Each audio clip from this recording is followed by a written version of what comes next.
Hello, Jimjamatic here. Welcome to a brand new episode of Robot Wars Episode Reviews.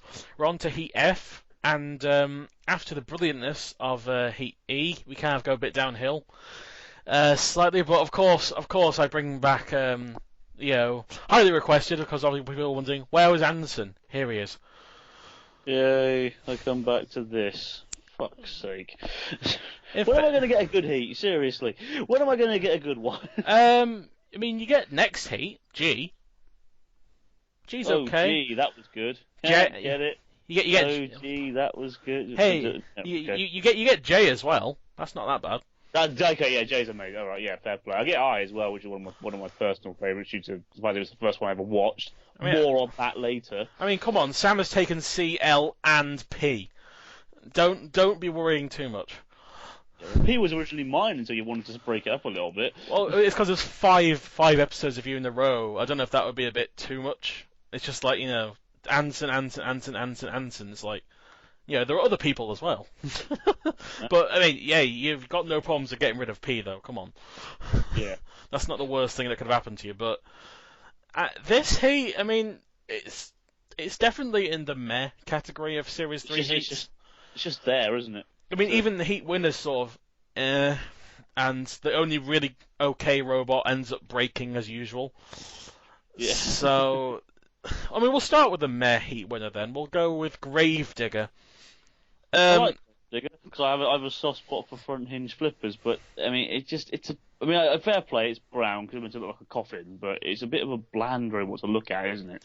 Yeah, I liked the Series 4/5 version a bit more, because it had a bit more design on it. Plus, also, the Series 4 version actually could have done well, but if it didn't break, unfortunately. Yes. Its flipper just didn't work, and then it got flipped over, and then it was out.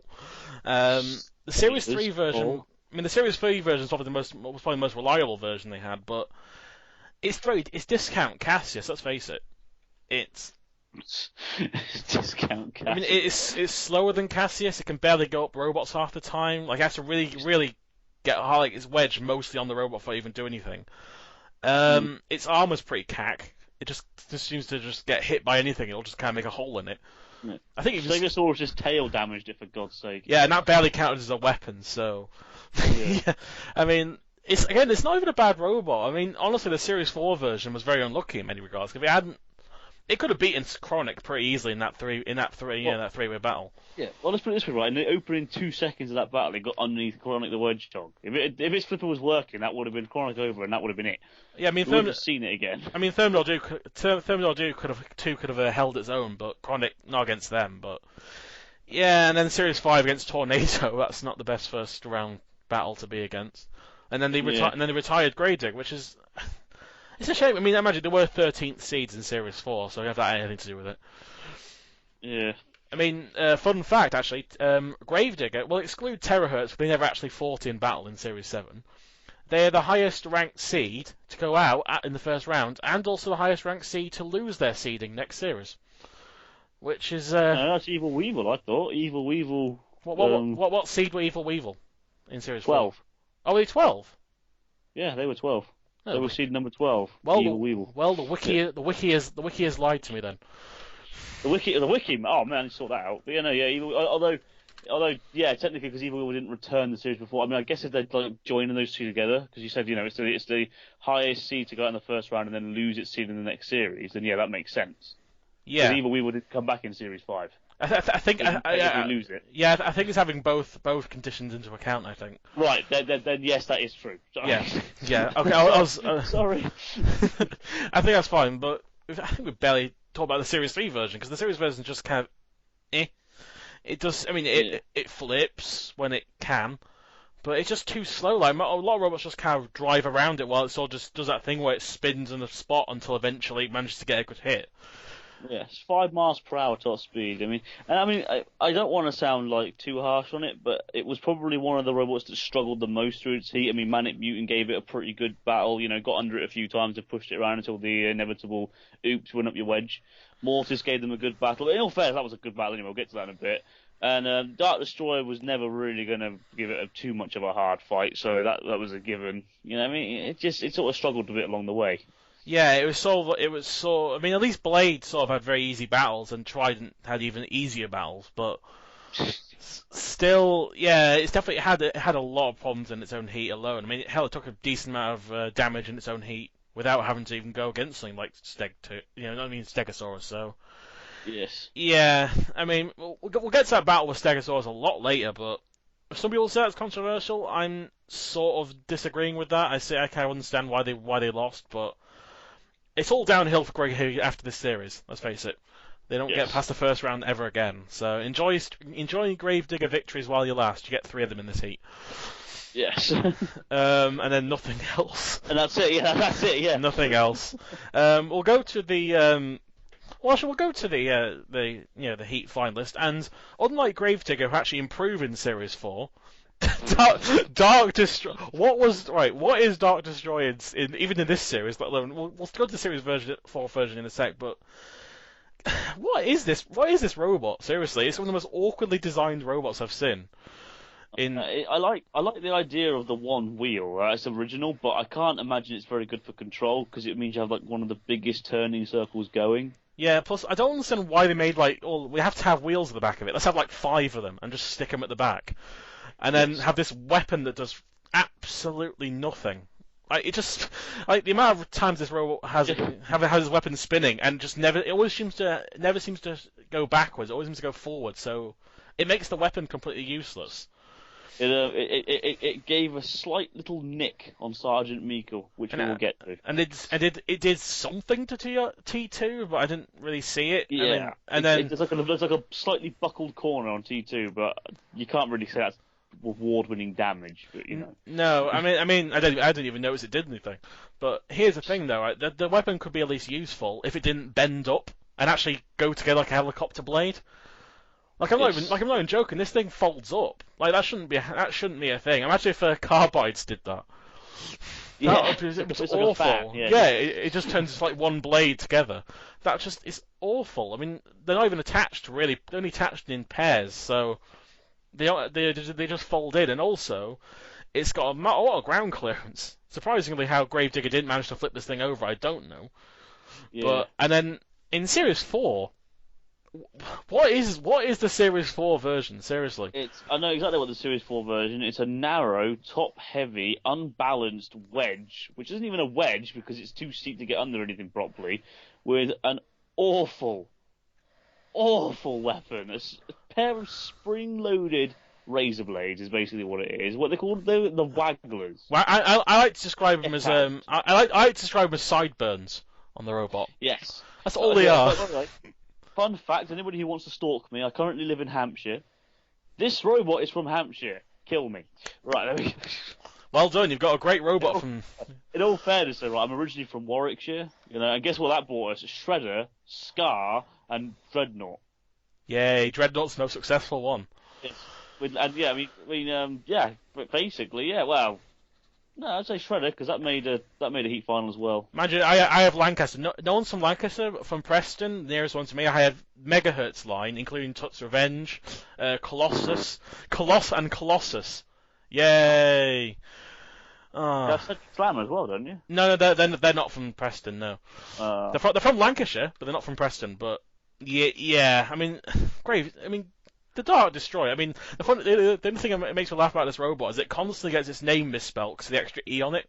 So it's just brilliant. They forget it's actually named after the people who made it, but of course, they're like Stegosaurus was misspelled a lot, and there's probably a few of the robots that ended to get like Destructible became Bubble for some reason in the Sumo, and some robots just never seem to get like Dark Destroyer constantly apparently in Series 3 and 4 got its name misspelled at some point. So. They can't even learn from that, can they? I mean, no. I don't like this robot. No, I've never liked it. I mean, the Series 3 version at least did something. The Series 4 version was just pants. The Series 4 version has nothing redeemable about it. The Series 3 version at least looks kind of unique. Series 4 is just this weird, tall, boxy, pointy thing that doesn't do anything. And the wheel's even more awkward because it's actually like more closed in somehow. Yes. We'll stop talking about Dark Destroyer and we'll talk about the better of the 2 robots made it to the next round. Mortis. I thought you were going to talk about T2. No. Relatively speaking. Mortis, does not work in this series very well. No. Even in the World Championship, it doesn't work very well either. And this version of Mortis, Alex mentioned this briefly in the preview from last heat, but its color scheme is awful. I'm just gonna say now, I don't like the faded gold brown color it has. It looks rusty. Yeah, and it looks more rusty, ironically, than rusty in the upcoming heat on Sunday. And Mortis, this version, it just seems to suffer constantly. Like the Series 2 version, it was always just the tracks. While this version, the lifter seems to stop working, the hack seems to stop working, the tracks decide to die for no reason. It does the same thing in Series 4, where the tracks work perfectly fine, but then the weapons don't work. And that ultimately cost it when it couldn't self-right against Seg 2. And they have a really dumbass control scheme this time, which is just Rob Knight wanting to show off, really. That's all it is. It's just this weird kind of Nintendo wet dream he has. That's all I can describe it as. It's just like some like massive controller he slots in, and it's just like it's just dumb. Like it doesn't add anything. Like everyone else can stand holding the controls, but no, he has to get this kind of like weird platform around him. There was nothing stopping anyone else from getting the same thing. No, nothing. The thing is, it depends on because obviously the way he has to, because obviously he doesn't have to hold the controller anymore. He can just hold the sticks instead. Maybe it just makes it a bit easier for him. It's just it never really bothered me that the older backpack thingy. Oh, it doesn't bother me either. I just find it funny how it just had to make something so simple go over the top. Yeah, it's like it's just a controller. Everyone else can hold it, but apparently he couldn't. So he had to make this awesome-looking thing to show off. And the Series 3 Mortis, again, it isn't awful, but it just seems to have so many unreliability issues that it makes it almost worthless in a way. Which is a shame, because it's a very nice... I like the improvement from Series 2 to 3. The lifting arm is a good idea. Like, it's not a bad idea, but they just managed to make it so unreliable somehow by throwing so much money at it. And I don't get how. This shows that money does not make a good robot. It's not as bad as Rapid, who barely got attacked at all, and then somehow their gearbox was so complicated they couldn't even get into it. But, Mortis just breaks it in the same ways every time, and somehow they didn't learn in Series 4. The only time they ever worked fully was the War of Independence, and that was a side event that didn't matter at all. Yeah. So, great. At least it ended on a victory, granted, but... Yeah, good episode, but it wasn't like it was an important one, was it, really? It's like when they gave Razor the high seed in Series 4 because they won the World Championship. Ooh, wow, you beat up 101. Brilliant. It's not really that big of an achievement, to be honest, really, so... But, yeah, Mortis, it's Mortis. And it can only go uphill from here, apparently. They do actually go slightly ahead in Series 4, but not by much. One round. Yeah, this is their worst performance. That's weird to think, isn't it? After all this Series 3 is their worst performance. Yes. But, yeah, oh well. Mortis, we'll get in Mortis in its battle later, but it's not very reliable. Now, the robot you thought I was going to be talking about was T2. Described as Thomas the Tank Engine with a punk hairdo. Yes. And it's the second version of Tantrum, which looks nothing like the original. It's Thomas the Dank Engine. Oh, I see what you did there. If I had an air horn, I'd be playing it right now. But the thing about T2 is one of those robots. I think it looks nicer than it performs. Like it's just sort of okay. The weapon does lift up, but such a small amount you wouldn't even notice. It leaves a lot to be desired, doesn't it? Let's be fair. This lifter barely moves off the ground. Come on, it's like what, an inch? Yeah, maybe 2. Barely. And also, this seems like a robot, isn't it? I'm just looking at a picture of it now. It begs to be 4-wheel drive, not 2. Yes. I don't know why it's 2 wheels. I agree with that. I don't know why it's a 2. That would make it such a much better pusher. What annoys me is that they had a drum in the last series. Why couldn't they just put a drum on the front of this? It would have been a little bit more entertaining. They tried to qualify for Series 4, I believe, and it looks like they're identical, basically, to the Series 3 version. Yeah, it was like painted orange or something with black spots and it had an axe on it, but that was literally the difference. Pretty much. It looks okay, but again, I can see why they didn't really qualify, because it didn't really look that much different from the Series 3 version, plus it was just an okay robot to begin with, but... Yeah. Again, it's reliable, at least. Until it starts driving into the pit, but I'll get to that. I can't believe that actually happens, but we'll get to that. there's no... Spoilers, James. Spoilers. Come on. Oh, I'm sorry, but I'm sorry, I've spoiled this Heat from 2000, sorry. Yeah, 2000. Yeah. I'm sorry, I've spoiled this Heat for you. Get your facts straight. Oh, I'm sorry. It's not hard, man. I'm sorry, Robot Chicken Kid. I'm sorry, but yeah. So there's not much else to say about. That's what it sounds like. Is there anything else to really talk about T2 or is that no. it? That's that it. That is pretty much it. All right then. Well, since we don't have quite slim pickings in the first round, I'll pick the robot I honestly liked the best was Vector. What a tragedy! Yeah, I loved the look of Vector. I was upset that it performed as badly as it did. What a tragedy Vector really is. I mean, they never return again, never try again, and it's a shame because it's such a nice looking robot. It has a nice kind of like Griffin type biohazard arm. It looked like it could have done something, but it could have had a good go against T2 definitely if it worked. But it looks really good as well. I mean, it's one of the better looking robots of the Heat, I'd definitely say, and one of for Series 3 robot, very good looking in general. Like I can still it work. You can still enter this in Series 5 and probably look okay. But yes. Here's the thing, right? I still don't know. Was it interference, or was it just the robot just didn't work? What? I honestly don't remember. Because basically, it didn't move off the bat, then it moved forwards and backwards, and then got stuck on the spikes, and then the house robots attacked it. I don't know whether I think it might have been interference, but it didn't move could have smoothly. just very easily just been a robot that wasn't working properly. I mean, it is Series 3, come on. It's true. Damage. well, that is true, but then robots like Undertaker just spun around in a circle for all the match, and they could have played worked fine. So it's just one of these things. It's one of those annoying situations. Yeah. It's like with Hammertron last episode. I can't tell if it's just crap or if it can't, or if it had interference problems. Because sometimes, like I think the ultimate one was Smidsy, the biggest upset from interference, but. Victor, I feel so bad for this robot because it's such a nice-looking robot. It did lead to one of my favourite Jonathan Pierce quotes, which was, what was it again? It was, see that arm? It lifts, gouges, spears, spikes, does your mortgage, pays your taxes, does everything, that arm, but move! So I just thought that was pretty Yeah, it was a very good line. I mean, this thing spewed petrol. I mean, it's like, yes. I mean, the shot I'm looking at now, the picture of T2 versus Vector, half the screen is just covered in smoke. It's not as bad as, I mean, it's worse than something like Crocodilotron, or actually, a Crash and Nash is probably the king of spewing out smoke, but this thing is close. But this is one of the biggest tragedies of Series 3, apart from maybe Scarab and Smidsy, I think, in this series. And Excalibur as well. Those 4 robots. Oh man, I'd love to see them come back again. Smidsy's the only one that really came back again and did well, but poor Vector. I wish it was Vector-ious. Oh, that was terrible. Sorry. For Vector, though, it just sounds like a Scottish person saying Victor. It does, actually, it does. Vector. Now from awesome looking to shite, Sergeant Meikel. Sergeant Meikel. Oh my God. Right, there's three things I want to say about this robot that surprised me right off the bat. Number one, this thing has the worst axe of the series, arguably. Because, look at something like the Iron Mask. Granted, the axe is piddly and pathetic. It's like on par with Wedgehogs, but it moves fast, surprisingly, for a very small axe. This thing just stutters half the time. It falls in like 5 parts.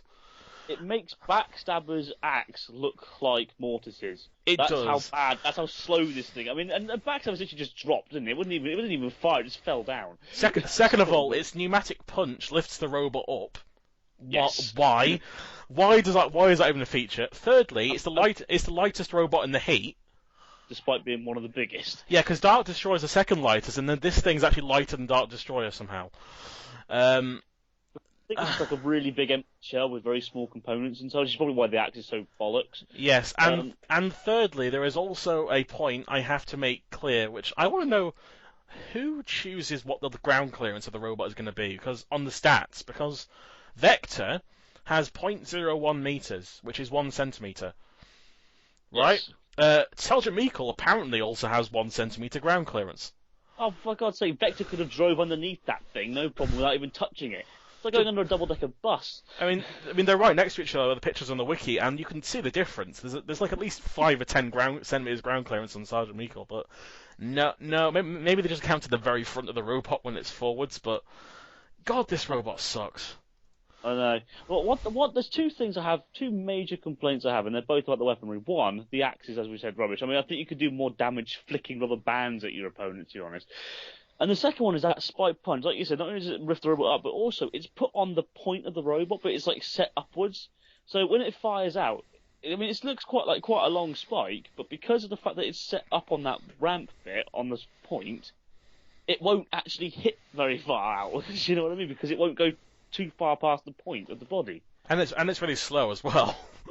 That too, yes. And the whole robot. I mean, Alex mentioned last time, if you're going to name a robot after someone, don't name it after this thing.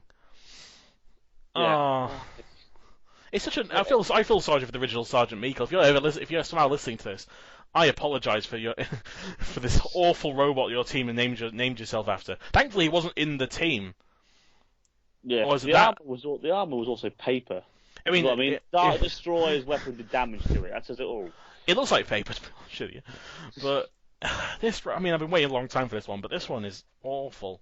I mean, it's not binky awful for me, but it's just everything about it is still wrong. Like the only thing it has sort of going for it is I sort of like the shape of it. It's like some kind of like stealth bomber type thing.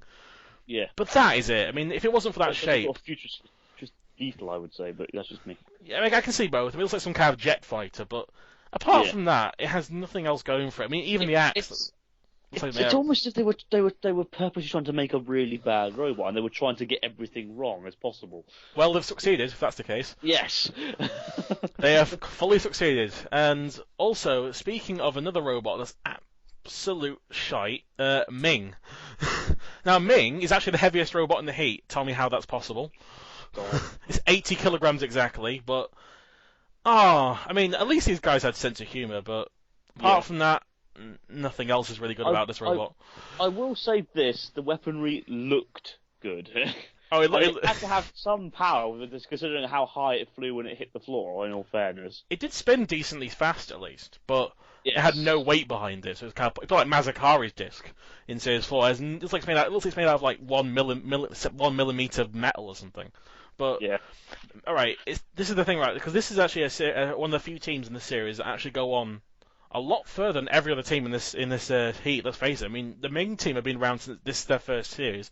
They were there right until the end of the original run. They actually competed every series after this. A lot of people forget that because one of the teams that just sort of didn't do very well most of the time. So a lot of people forget them. But I mean, it's a shame because I actually think, obviously you can tell it's their first attempt, but I'll be honest, I love the second version of Ming from Series 4. Yes. And then Series 5, as soon as it's put the Crusher on, I just went, this is pointless. You're trying too hard to be like a Razor clone. Like, I liked the Series 4 version, the way it kind of looked like a bomber. It was kind of low, it had a front hinge flipper that was really high up, and it managed to flip Diotor over in like 2 seconds. It was pretty impressive, but then they just added the Crusher onto it, and then the wheels became worse and worse. Like, they got hit by Hypnodisc, they got hit by Supernova, they got hit by Matilda. Everything wanted to take these wheels out at some point. And then in Series 7 they went, fuck it, let's just make Sonowayachi. And they also made a go-kart with a drill on top of it. Which is also awful. Yes. Both robots were awful, and both robots didn't last very long, and both robots got flipped over very quickly. And they got a seeding in Series 7, God knows how, because they haven't got past the second round in any heat as of now, but... The only thing I could think of is that it was because of experience, because so many like legends, I guess you could say, didn't return for Series 7, and they had to clutch at straws a bit and look for teams that had competed for longer times. Yeah, that's true. I mean, obviously, you could have had Singer, but you didn't want them. So, yes. Just saying, producers, but you could have had Singer. Disco Inferno, a former Annihilator champion in Heat Finals the previous series, that would have been a pretty good choice. But no, you give it to the robot that looks like a Razor clone for the past 2 series. But yes. I mean, Ming itself is very boring. It's just a wedge with a disc on the back. And I don't get why the disc is so very close to the robot. The disc. It's no Terra Australis terrible or Angel of Death, but it's fine. You have to get this robot very close to another opponent to hit them. And then even then, the disc doesn't look like it's going to do much damage because the teeth in it are so tiny. So it's just Ming. Although also grossly unreliable. I mean, what did it do? It moved forward, turned, and stopped. Yeah, basically. The best thing about this team, though, is the fact that they are so willing to have fun with themselves. I love the team. Okay. I love Andrew Kostrel, because the fact by Series 7 he just kind of played Panto villain. Yeah, he used to like always like dress up in like really weird costumes and all that, didn't he? Yeah, fair play with that. I think that started in Series 5. He didn't do it in Series 4. He just did. held it. Yeah, I know. Yeah. Started in Extreme One Series 5. And then he just kind of got crazier and crazier from then on in. But I mean, he could be a Panto villain in Brighton probably.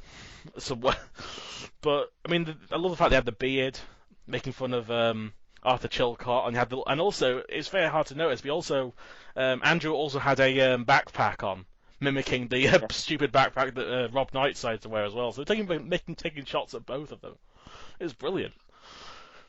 You see, that's how you make fun of Roboteers in the right way. Yeah. You just don't be too harsh about it. But also, this thing costs 1.8 grand. God knows how. Hell. This is the most expensive robot, bar Mortis, in this heat. And I still don't get it. That's a really sad thought, isn't it? And actually, it's funny, they both went against each other in the first round. But yeah, we don't expect too much from Ming.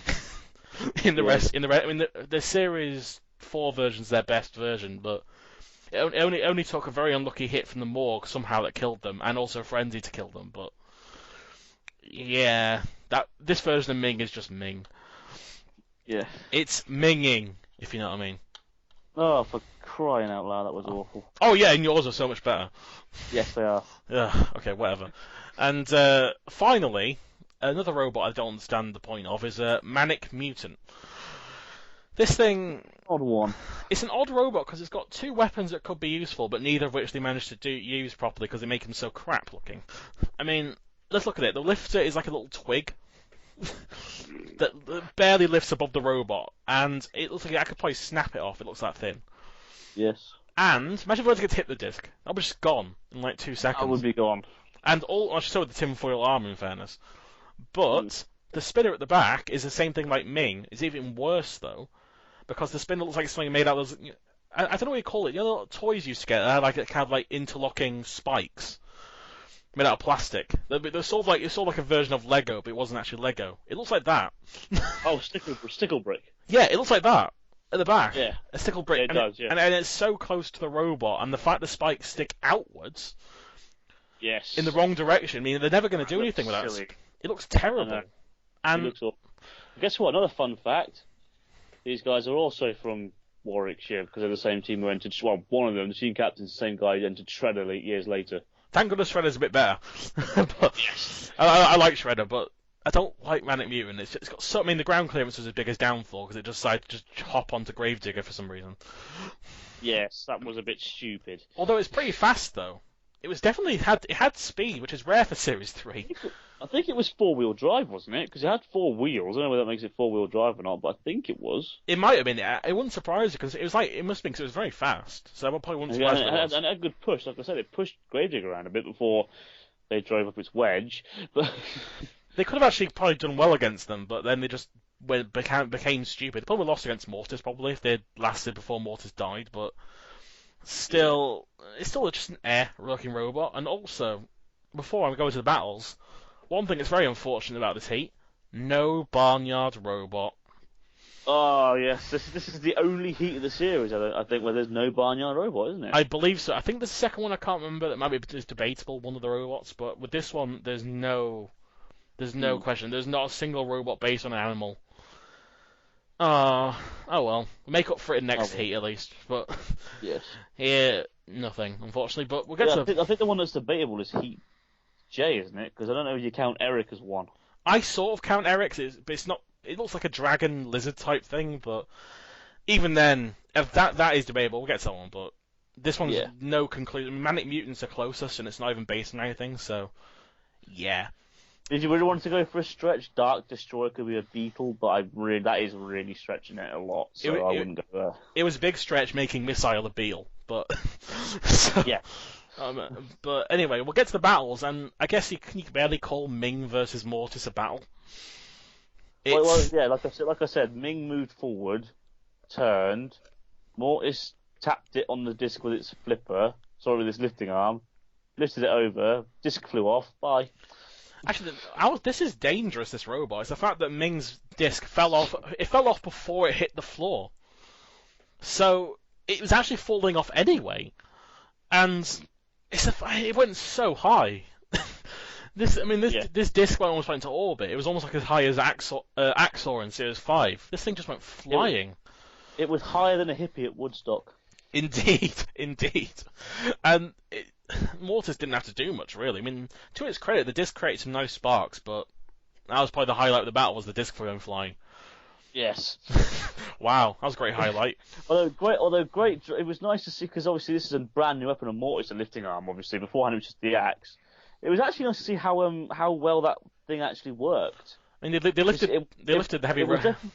It was definitely the less use of the weapons, wasn't it? Because even like in Series 4, they mainly used their axe. They only ever really used their lifter on like rare occasions. It was mainly the axe they would use. Yeah, it's true. I mean, the axe was probably their signature, but the lifter managed to lift the heaviest robot in the heat, so that's something. Yes. So, I mean, they make such great use of it in the next battle, right? Right? Anyway. We'll go to the worst battle of the heat, probably. Dark Destroyer versus Manic Mutant. Not Manic Mutant, Sergeant Meikel, sorry. My God. This was crap, wasn't it? I mean, this was awful. Do you want to see two robots slowly bumping into each other for about 3 minutes? Watch this battle, because... Yes. God, I think this is probably top 10 most boring battles of Series 3, because this is just nothing happened. Attacking each other with their puny weapons. Although the next heat definitely has the worst one, Caterpillar versus Napalm. That's the worst. That's the worst battle, the most boring battle of the series, in my opinion. But oh my God, that was nothing. This is nothing as well. I mean, Sergeant Meikel only lost probably because of the damage and some aggression from Dark Destroyer, but apart from that, really nothing happened. It was just kind of chip damage, and Sergeant Meikel's axe didn't do anything. The disc on Dark Destroyer just bent up, so it looked like a helicopter blade. It was a cack battle. I'm sorry, nothing happened in this battle of anything. There wasn't even like any house robot interference. There was no spikes, anything. Gun pushing. Like it wasn't even a near pitting. Like at least Spike versus Blade had a nice pushing the pit at the end. Blade got some damage on it, and there was also some house robot action. What happens in this battle? Nothing. They just bump into each other in the middle of the arena. I watched the episode today, and I just skipped the battle, so I just couldn't bother watching it.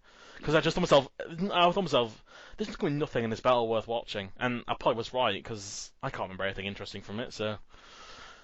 Yeah, that was that battle. Another battle, which was kind of a very odd battle, to say the least, was Vector versus T2. Now, Vector barely moved. It moved about forwards and backwards once, then moved forwards again into the CPU's end and broke down officially. And what did T2? T2 got a nice push, but then it just went off and drove into the pit. It pulled a John Reed and just ran into the pit randomly. I don't know how it fell into it, because only one of its wheels went over the pit, yet somehow the whole thing just toppled in. I think it just overbalanced. Like, I think it just spun round, and then the whole robot just slowly fell in, but... I mean, like, why were they even going over that area in the first place? They should be fighting, not just dicking about. It was almost like they were trying... It was almost like they were just like the first one that ever drove the robot and decided to give it a good go, because they realised that Vector wasn't doing anything. Yeah, but it was a shame, because like I said earlier, I mean, we would like to see Vector do more, and actually see, I don't know, a battle. I'm surprised it went to the judges on this, considering the fact that Vector did absolutely nothing didn't move barely. And also, actually, the only thing that's funny about this battle is the fact that when they fell in, there was some paper in the pit, and T2's wheel just imagine how long. I hope it didn't get too stuck in the wheels after the battle, but it wrapped around the entire wheel at one point. That was quite funny. I don't know what he was doing in there. That's the only thing I remember about this battle, apart from Vector not working. But yeah, I mean the battles aren't that interesting in the first round, to be honest with you. No, they're not. I mean the best battle is Manic Mutant versus Gravedigger. That's saying something. Jesus Christ, yeah, bloody hell. I mean, honestly, to its credit, Manic Mutant was doing well at the beginning. It was fast. It was pushing around Gravedigger, had some good maneuverability. Gravedigger was doing sort of a bolt from the blue type thing, where it would just turn around and have the weapon constantly facing the robot, but not doing anything with it. And then, what does Manic Mutant do? It does the one rule: it drives onto the wedge, the one part of the robot you're not supposed to drive onto. Yep. And they got flipped over pretty easily. And that was that. That was that. Oh god, what a terrible bit of driving from Manic. I mean, they were doing so well up until that point, and then they could have survived the judge's decision probably, or at least got a good push into the pit or a house robot. But nope, no, just go into the wedge. And they did create some nice footage for the heat though when you go on recaps. That was basically. It was a very nice pitch. Yeah. It was a very good flip though from Gravedigger Granted. It went right over. Yeah, it was a very good flip. Very, very good. But actually, that was the best flip they ever had, I'd say. Actually, no, the best flip coming up in the next battle. Oh, that was a nice flip as well. Yes, I mean their two flips were very good at least in this heat. I'll give them that. Yes. But yeah, that was the first round. It wasn't that interesting to be honest with you. Yeah. And now speaking of not interesting, the side event was the pinball, and sometimes you see a robot on the and you think to yourself like Six Pack, Crusader 2, Inquisitor 2. You think they could have made the proper series. They look quite good, and then you see Eye of a Newt. The only reason why I would have liked to have seen Eye of Newt in the series, and I put this on my wiki blog, is because the team looked like absolutely brilliant sports. Not only did they dress up like fun, but they also, after Robot Wars ended and after Series 3, they went around a bunch of schools and actually took the robot with them and drove it around and got kids interested in technology. I mean, it's so much more interesting than the actual robot, isn't it? Yeah, exactly. Yeah. I mean, the team have actually upstaged their robot. I mean, what the hell was this thing? It had, what was it, hardened nose cones as its weapon. It was the only thing that Jonathan Pierce could talk about. Yeah, what is a hardened nose cone? Out of curiosity, it's a wedge. It's a wedge. I think it's just a wedge with an extra bit of metal on the end of it. That's basically it.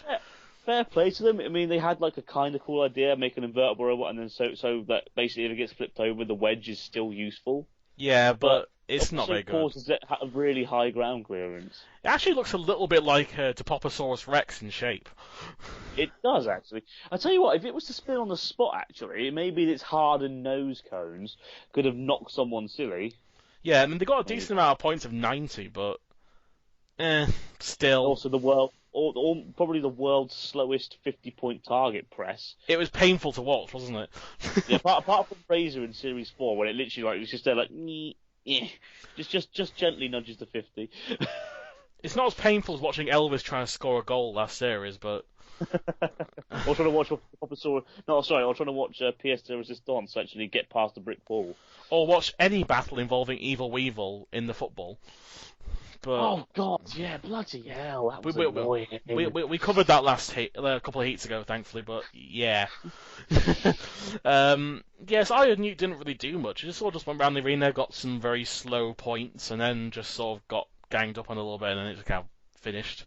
I mean, they got 90 points, which is not terrible, but it's very for Series 3 it's average. Yeah, but definitely mid-tape. Honestly, with their speed, they weren't going to get rating points anyway. I mean, the way the robot was built, it just wasn't built for pinball, clearly, or anything, to be honest with you. But it was built for showing off to kids, at least. That's something. It's a very simple robot to show off, at least. That's something. Yeah. But it's just Eye of Newt. Never appear again. Yeah, Eye of Newt. Cheers, lads. Yes, and we'll get to the battles. And first off, we'll start with the better one, which is Mortis versus Gravedigger. This is a very good battle, I think. Probably the best battle of the heat, probably, I'd say. Oh, easily. Yeah. Mortis did some nice damage with its axe.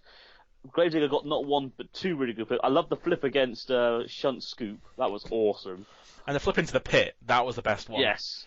I like the flip, just to get it into the right position, and just the gentle, cheeky nudge. It was actually it was actually Mortis that pitted themselves, because their arm lifted up and toppled them into the pit.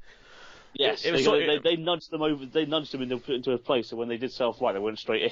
It was sort of like a mute situation in Series 7, how they were just in the wrong place, and they could have just, if they flipped once, they'd be out of the arena. And it's a similar thing here with the pit. And Gravedigger did take some damage. It just shows you how weak Gravedigger's armor really was. When Mortis was able to get through it, pretty much no problem. And Shunt actually as well. Shunt got a nice tack right on the very top. It just kind of went, this armor. But got to give fair play to Arthur Chilcott as well. He took the loss really well, didn't he? He laughed and said it was brilliant. I feel really bad for the Mortis team, how they always were hated. In fact, I think they usually took their losses pretty well, honestly. It was just in Series 2 they got dicked around by the producers, naturally, because that's all the producers seemed to... Series 1 they didn't take it very well, but... Well, imagine, in Series 1 they deserved that win, I'm sorry. Yes. I'm sorry, they're the reason to be upset, but in Series 2 it wasn't their fault, and then Series 3 and 4 they just they took things pretty well. Hell, they took the dicking from the Ming team pretty well as well, so... It was all in fun. You got to take the dicking. Well, you know, I mean, it's a bit of banter, isn't it? Bit of cheeky banter. Bit like was it what was the guy Savage in the Christmas special with the celebrities? Robo Savage. Oh yeah. He was great. But yeah. This battle is probably the best one, which is saying something because it's not the best battle ever, but it's nice to see a robot like Gravedigger take out Mortis quite well. Because honestly, yes. Looking at it, you go, Mortis is quicker, it's got better weapons, it's going to win. Nope. Mortis breaks down like usual. And then just... Dies on one side, can't move, and then Gravedigger's like, over you go, get in, lol. Yeah, pretty much. And yeah, Gravedigger won that pretty easily. Now for the next battle. Interesting battle indeed. Dark Destroyer versus T2. Ah, yes, the controversial decision, which I don't get why it's controversial. I personally think this is a very close battle. I agree it's a very close battle. Here's the thing though, I think I can honestly say for the past like at least a couple of years, every time I watch this battle, I could never decide which was the winner. I mean, I used to think Dark Destroyer lost that for a while. And I rewatched it again today, because we were having a discussion about it, it's like yesterday, weren't we, on Facebook? Yes. And I thought it had initially, but then I watched it back again, what you said, and I think probably T2 did lose it, but it's still a very close battle, and I think that's why it's so controversial, because it's such a close battle. It's like 101 versus Hypnodisc level of closeness. Oh god, yeah, that was close. That's probably that's the closest battle in the series, in my opinion. But out of all judges' decisions, and this one is another very close battle, and I think that's why a lot of people think, because T2 seems to be more aggressive in some areas, even though they drove to the house robots half the time. They just got very lucky they didn't take any consequences from it, really. Yeah. Because Dark Destroyer got the most dicking about, really. We got pushed a lot of times. It got sawed by dead metal. It took the brunt of it, but honestly, it was probably the most aggressive one with its weapon as well. Which is why T2 should have thought of a better weapon than their stupid wedge. Yeah. I'd say due to control, Dark Destroyer won because it got pushed into Super Dead. Yes, I agree, but it was able to get out of danger quickly. Meanwhile, and it never got itself into danger. Meanwhile, T2, I mean, like you said, I mean, they were lucky not to get hacked into sooner because they drove into Super Dead like three times. I think they drove in there in the end, didn't they? Or maybe even four. Yeah, 3 times. One time they drove right into it, but they got away. Yeah. Imagine, to their credit though, they were pushing Dark Destroyer into it. But they still managed to get way too far. I mean, they just got very lucky that Shunt or Dead Metal didn't decide to have a go at them.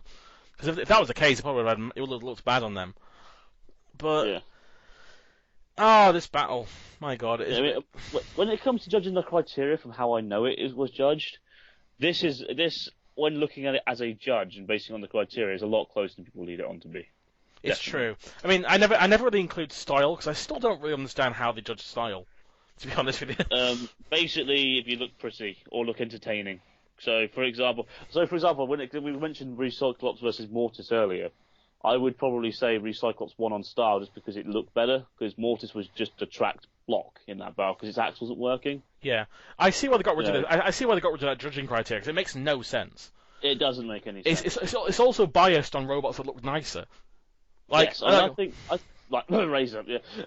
Sorry. Yeah, that's one of the biggest offenders of this style hog. Yeah, I would like to see them add a new criteria though called tactics, because tactics is a pretty important part of what was.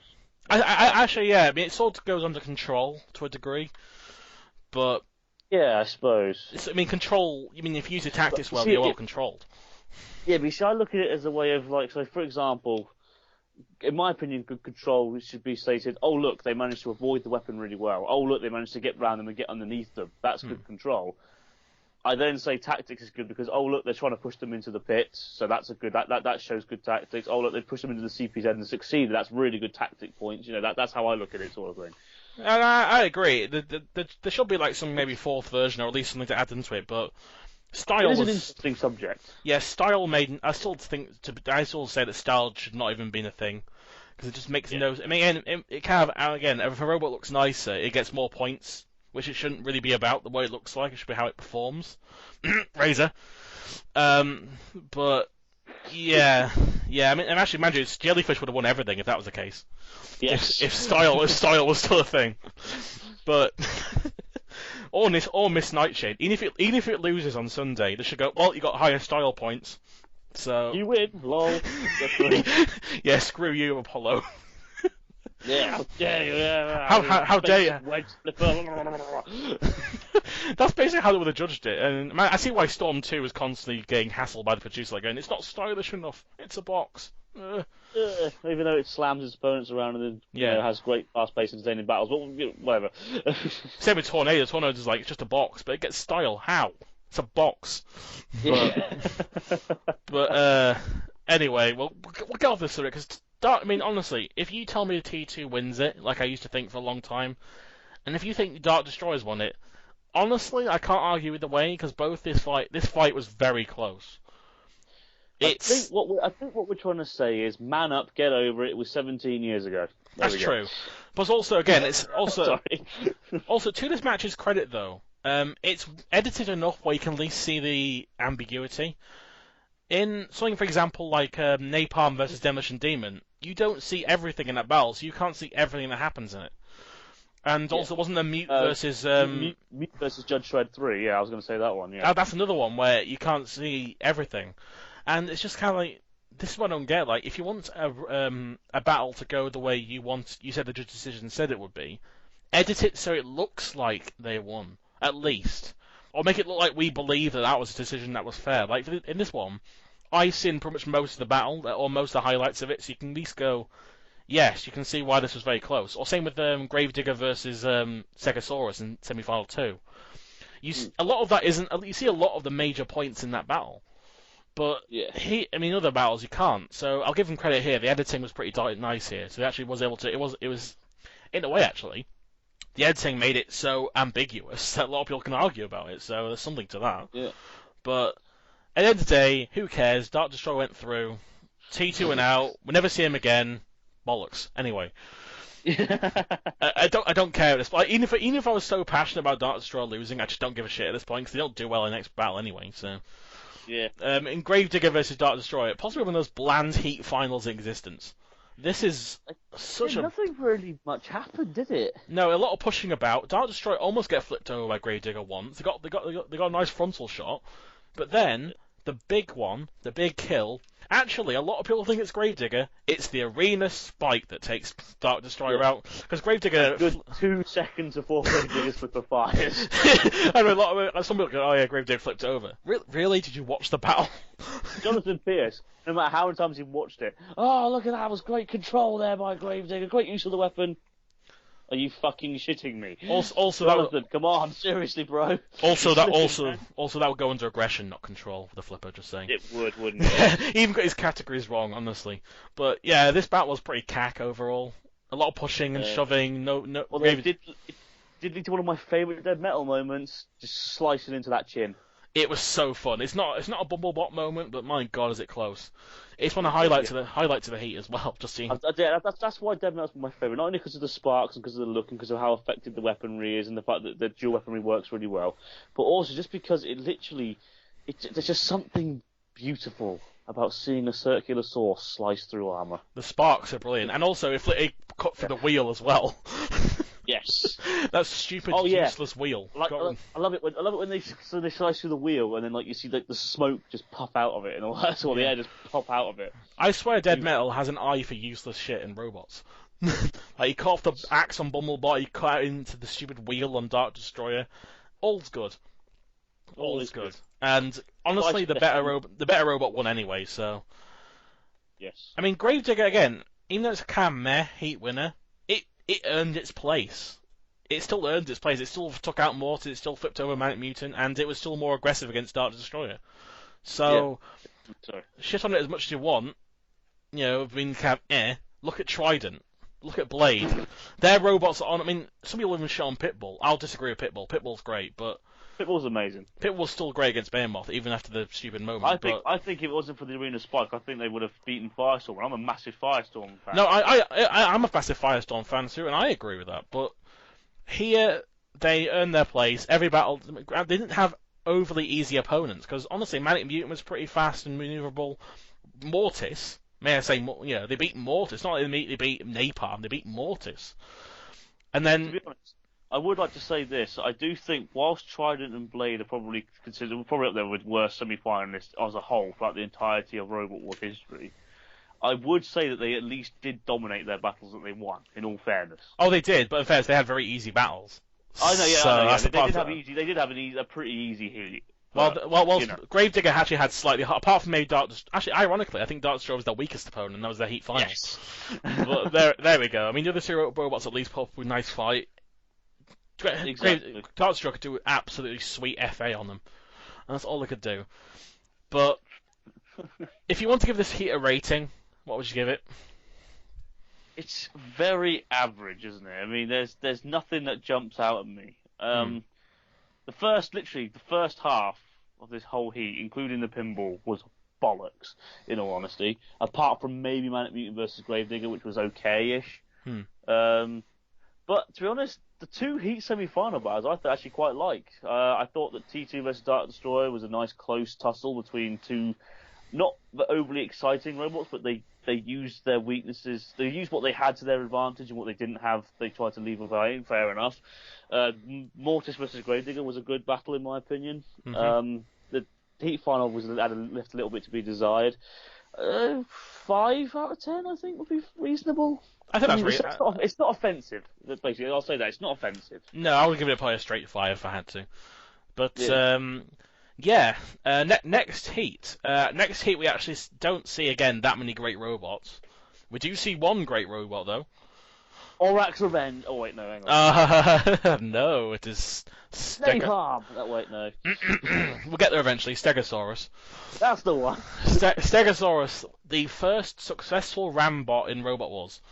Can you believe it? This robot, up until not in terms of like timing, in terms of like the order of the heats, this thing did the most damage, and it was a Rambot. Yes. How? How? I mean, obviously, Heat H completely blows the damage out of the water, but still, Stegosaurus.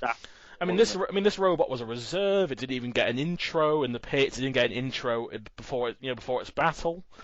And this thing actually, because the next heat does have arguably one of the better robots of the series. I mean, it's a future grand finalist, spoilers, and also has arguably one of the worst robots of the series. And also, Stegosaurus, the Steg team goes through a massive roller coaster in their time. 3 series and Extreme 1. They have a really great solid start, a very, very great improvement with Steg 2, and then 3 Stegs to Heaven can go burn in hell, honestly. This thing is awful. It is god. I mean, I can't wait for Series 5. I shouldn't be saying that. I'll give it credit where it's due. That spinning disc did do damage to 11 and Tetanus, but its design overall was pants. In fairness, though, what could 11 really do to it? 11 could slowly walk towards it. Was that allowed in again? Just out of curiosity, I don't know why that was allowed into the series. Wasn't? I don't know, but Stegosaurus, it's a great Rambot, useless tail. Apparently, that's the weapon. Oddly enough, but it barely uses it. So that's Stegosaurus. Now one of the worst heat finalists, Napalm. Honestly, this robot gets luckier and luckier, doesn't it? I mean, its first opponent is slow and rubbish, and its second opponent kills itself on its own wedge. Yes. So this thing, I mean, the fact they didn't even change it, that's all I ask for you. All I ask you to do, put some effort into your robot, and this is why I don't like Napalm, because, again, it's durable. I respect that. The team are weird and funny, I admit that. The robot at least looks quite nice, relatively speaking. But they just don't put the effort in. They just turn up. They just turn up and bodge job everything. Look at Shadow of Napalm. This thing's axle broke. No, its chassis broke because Dominator 2 hit it. And Dominator 2 isn't like a really, really powerful axe, it's just a needle axe. Imagine if Shunt had hit it. Like Terahertz hitting it, is it? Yeah, Terahertz or Shunt or Frenzy. Imagine Frenzy. I wish that would have gone against them instead. That would have been hilarious. Yes. Unfortunately, we got Detonator, which was even more hilarious. And then obviously we have Napalm 2 in Series 5 in Extreme 1, which is worse than Napalm. How? How is Napalm 2... They beat Gemini somehow. Somehow. And also they beat Warhog in possibly one of the worst battles of the entire series period. And they just got luckier and luckier in this series. I mean, thankfully they didn't get lucky enough to where Stegosaurus randomly just broke down. But I'll be honest with you, when I see that Heat final with Stegosaurus, well, a bit preemptive, but when I see that Heat final, I honestly think to myself, that's what you get for bringing a lazy robot back into the series. You get owned by a powerful slam bot. Yes. And every time I see that get hit in the wall, it's just so satisfying seeing it buckle apart and slowly break apart, and it barely works by the end of the battle, and it's just like, bring another robot back. And you do, and it's shit. So, it's sad that Series 2 is the best performance, but yeah, I mean, to its credit, it survived, but that's not saying much. I don't like Napalm, in case you wanted to know. And I think the series, Yeah. I think the Series 3 version angers me more. The fact they don't even change it. Well, at least in Series 4 and 5, it's a different robot. But Series 3, just they got this far. That luckily kind of annoys me slightly in Series 3, but at least they took them out pretty badly. Taken out pretty badly. And also, Barnyard series is back for Robo-Pig. Yay! And breed in the same battle. Oh, yeah, we'll get to that one. And Caterpillar. Oh god, this is Stegosaurus obviously as well. Like, It's oh shit! Well, half the robots are part of this series, and I mean, Robo-Pig is very slow for a four-wheel drive robot. It's like 4 miles an hour, smart. Yes. Its weapon is cack. This little tongue thing that sticks out of it. It couldn't even lift like me up. Couldn't even lift my iPod up. And it's just actually, I'll give it credit. It's a nice-looking robot, but that's it. So, I mean, I admire the kind of silliness about the robot, though. It's not taking itself seriously in the slightest. Yeah. But it's still not a good robot. It just got very lucky in their first battle. Also, another robot that got very lucky in their first battle, Henry. Oh god. One of the worst robots of Series 3, Henry, is just... I mean, this robot's so bad, its own weapon kept to get stuck in the ground every time it moved forwards. Like, what is this robot? So, I mean, Henry 2 actually looks nicer, and it dies in like 3 seconds. With a very, very good hit from Dominator 2, obviously. One of the quickest... Is it the quickest KO of all time, I believe? Yeah. Against Henry 2. Which is a shame. Which is such a shame, because I actually think it looked nicer in Henry 2, but... Yeah, Henry 1 just sucks. Even Granny can't help them. Yeah. I mean, anything else on Henry, or is that really it? Its best part of it was basically getting sliced up by the metal. That was the best thing it did. In the corner, like the animal that it was. It did, and Henry just sucked.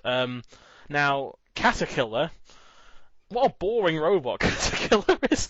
I mean, the thing is, actually, it's one of those robots. I think it looks kind of weird, and then it's so slow. Its weapon is so slow. Its battle is slow. Nothing. This robot is so annoying because it's so slow. Fair play when it comes to improvements, because by the end of it, this robot went on to become something a lot better than it was. Cat 3 is amazing. Also, again, another thing a lot of people forget is that this robot actually competed, like the Ming team, in every series after this. And also another robot, Bulldog breed.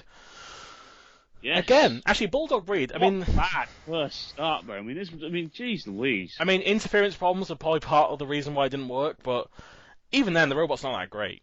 If you had told me at the time that this robot would go on to become a series semi-finalist, I would have laughed in your face. And also be a strong competitor for the... actually, if it hadn't been for Series 7, this robot, along with Smidsy... along with Smidsy probably, would have been a robot that was the best robot that didn't make it past the Heat robot. I mean, this robot, in Series 4, they got beaten by Stinger, fair enough, although it was a very good... They had a very good fight in that heat. Taking out Bigger Brother was pretty good. Yeah. Then, in Series 5 and 6, they couldn't catch a break, so they went against Hypnotisk, not once, but twice. Once in the second round, and once in the Heat final, I believe, or was it both second rounds? I think both. Well, the Heat final Series 5, second round Series 6. Yeah, what an unfortunate draw both times, and then in Series 7, they finally got to a semi-final. But this series of Bulldog breed, what is it? It's just a wedge with 2 saws on the front of it. It looks like something I'd make in Robot Arena 2.